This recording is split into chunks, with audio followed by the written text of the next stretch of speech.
Layo na kayo mi sa Dublin.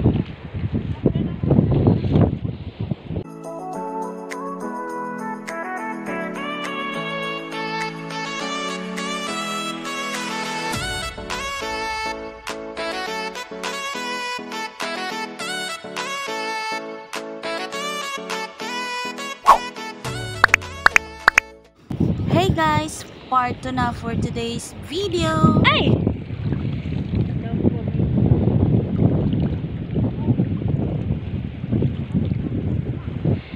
Kana yung gipanguha na naputra na.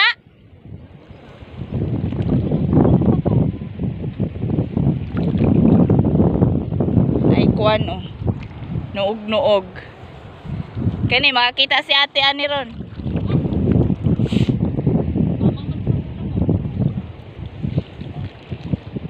Hala, na ay si Orchin. Cute kayo ang si Orchin. Dirao mo ni ba nakakadukan? Hala, balat. Sila pagkitog. Macau na te? Tara oh, tara guys, balat. Putok. Dirao. Nara oh, balat. Tagukan. Na, dakuha kayo sa balat uy. Punit kay nate.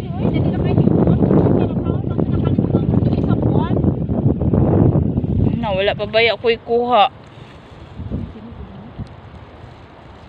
Umang man akong makuha dira nakakuha nako.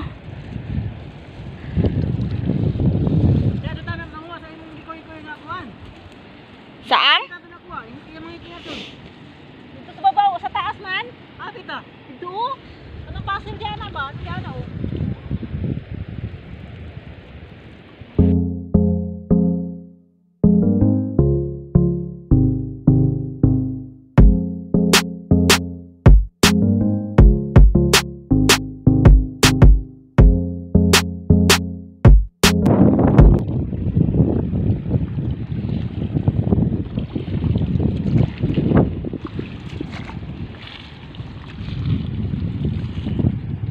So ako na puning putlon. Ako na ni i-end ang video kayo nya na pod ang uban kay manginhas ako. Manginas ko kusog. Nagtapok ang tuyom. Ay Ginoo, murag gamay kay siya. Gamaya kay nya tino?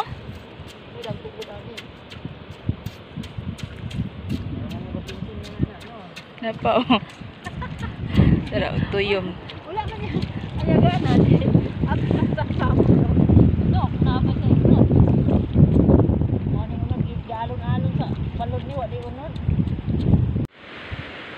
Hawa guys, perting layo na jud kayo namo di adto migikan anang white sand di ana ng Dublin. Na layo na kayo migabot.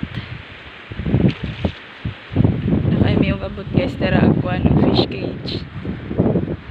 Na di na kana diha dagat na jud ayon siya.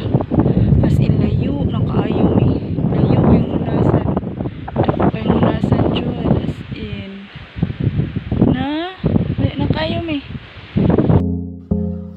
At ito na po guys, ang iba't ibang huli namin ng mga shells. Napakasarap nito. Tingnan niyo po. Ayan, sikad-sikad or dito sa amin tinatawag yan na aninikad. And marami pang iba. So, akala namin wala na po kaming mahuhuli guys. Pero, dahil meron kaming kasama na expert na sa panguha,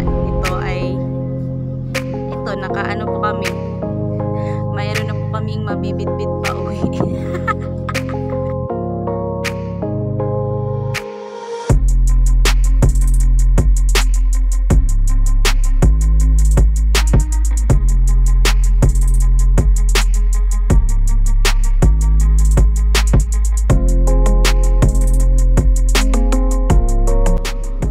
Dinner time na!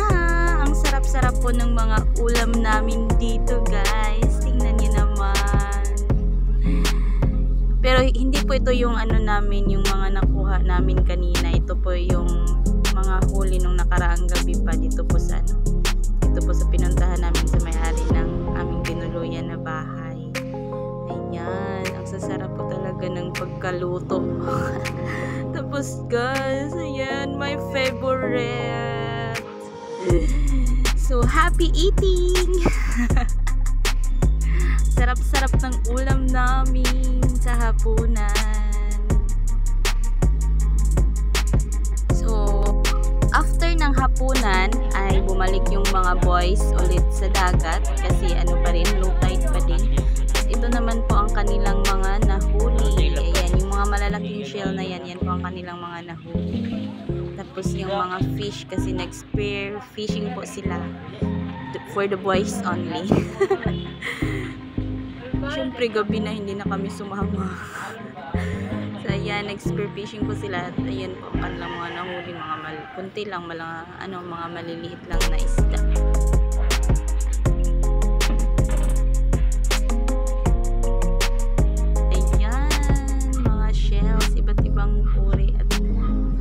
Napakasarap niyan. Nako, kung alam niyo lang, napakasarap basta fresh.